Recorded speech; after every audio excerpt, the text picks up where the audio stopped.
Magandang umaga sa lahat. Sabihin sa katabi, ganda ka pa sa umaga. Last year pa nag-umpisa raya nga ng bando para sa mga barangay officials. At makaroon sa barangay Tambak, daya isa lang ka regional showcase. Hini, raya nga rahay, isa lang ka pagtilipon. Although nag-umpisa last year, it is sa Tambak, no? Kapakita nga itahay na galing, nagatilipon.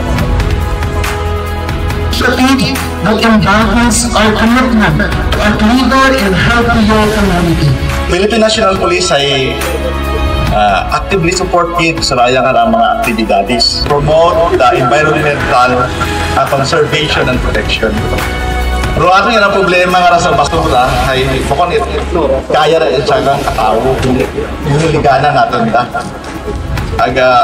Umpisahan natin sa atong sarili pagi sa pagpilak na basura sa tama na bukutangan at pagtanong it mga puno sa aton yung mga kagulangan.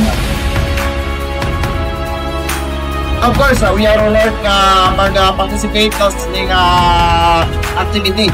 So, on behalf sa FCNIB, so thank you so much Gib sa pag-invite sa amon maging part sa sling niyo mga activity. Kami po ay pusong nag-iisa at tumatanggap sa programa ng Ukang Kalinisan inilunsad ng Department of the Interior and Local Government.